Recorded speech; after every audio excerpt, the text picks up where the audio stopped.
నమస్తే, నేను మీ Shiva. Welcome to political engine. రాష్ట్రంలో అభివృద్ధి మీద కానీ లేకపోతే సంక్షేమం మీద కానీ ఇతరత్ర విషయాల మీద కూటమి ప్రభుత్వం ఎన్నికల్లో ఇచ్చిన హామీల మేరకు ముందుకు వెళ్ళడం లేదు అనైతే అప్పుడే ఏడుపులు మొదలైనవి.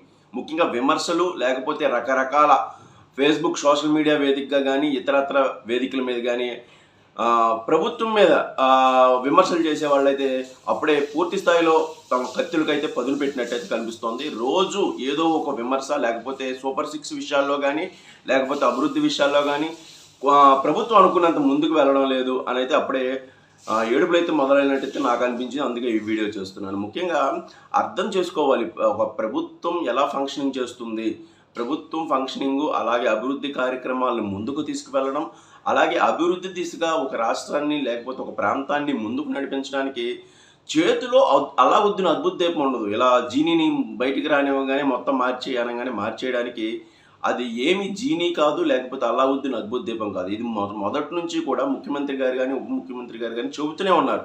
మా మధ్య కోఆర్డినేషన్ చాలా చక్కగా ఉంది, ప్రభుత్వం చాలా సుస్థిరంగా ఉంది. సుస్థిరంగా ఉండడం అంటే ఇటు పారిశ్రామికవేత్తలు కానీ పెట్టుబడిదారులు కానీ అక్కడికి రావడానికి చాలా ఆసక్తి చూపిస్తారు. ఇప్పుడు లా అండ్ ఆర్డర్ ప్రాబ్లం మీద కూడా, లా అండ్ ఆర్డర్ సమస్యలు లేకపోతే సోషల్ మీడియాలో వస్తున్న వికృతమైన విషయాల మీద కూడా దృష్టి పెట్టిన తర్వాత ఏమవుతుందంటే అది మరింత వాళ్ళకి బూస్టప్ ఇస్తుంది. పెట్టుబడిదారులు ఎక్కడైతే ఉంటారో వాళ్ళు శాంతి భద్రతలు అలాగే సుస్థిరత ఎక్కువగా కోరుకుంటారు. సో ఈ రెండు ఉన్న సమయంలో పెట్టుబడులు వస్తున్నాయి.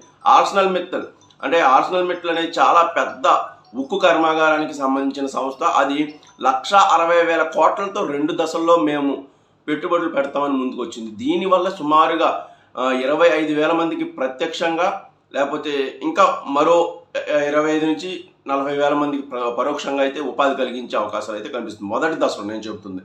సో ఇప్పుడు రిలయన్స్ కూడా వచ్చింది.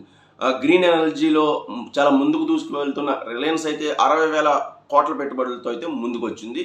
మేము ఆంధ్రప్రదేశ్లో పెట్టుబడులు పెడతామని వచ్చింది. ఇవన్నీ వన్ బై వన్ వెళ్తూ ఉంటాయి. ఒక పెద్ద పెట్టుబడిదారు మన రాష్ట్రానికి వచ్చినప్పుడు చిన్న పెట్టుబడిదారులు కూడా వాళ్ళ యొక్క బాటలో నడవడానికి, పెట్టుబడులు పెట్టడానికి అవకాశం ఉంటుంది. ఇది ఎకనామిక్ సూత్రం అనమాట. ఎప్పుడైనా సరే పెద్ద బిగ్ ప్లేయర్ వచ్చినప్పుడు ఆ బిగ్ ప్లేయర్ వెనకాల చాలామంది స్మాల్ ప్లేయర్స్ రావడానికి అవకాశం ఉంటుంది. ఇప్పుడు ఒక పెట్టుబడి వచ్చినప్పుడు ఆ పెట్టుబడిని మళ్ళీ పట్టాలు ఎక్కించడం, దాని నుంచి ఉత్పత్తి లేకపోతే ఉద్యోగాలు పుట్టించడం, లేకపోతే దాని నుంచి పన్నుల రాబడి ద్వారా రాష్ట్ర ఖజానాకు పూర్తిగా నింపడం అనేది దానికి సమయం అయితే పడుతుంది, పీరియడ్ ఆఫ్ టైం అయితే పడుతుంది. దాన్ని అంతేగాని అప్పుడే అభివృద్ధి జరగలేదు, అప్పుడే అల్లావుద్దీన్ అద్భుత దీపం బయటికి రాలేదు అని ఏడవడం అనేది చాలామంది విమర్శకులు కట్టిపెట్టాలి.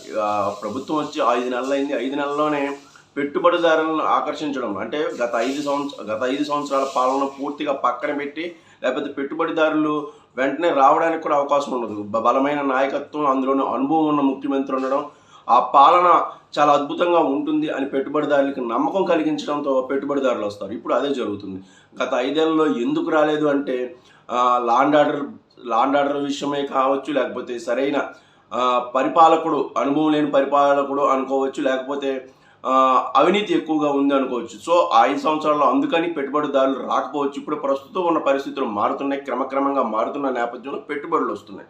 ఈ పెట్టుబడులు పట్టాలు ఎక్కితే మరింత మంది ప్లేయర్స్ వచ్చే అవకాశం ఉండడంతో అప్పుడు రాష్ట్రం యొక్క గ్రోత్ ఇంజిన్ మెల్లమెల్లగా పెరుగుతుంది.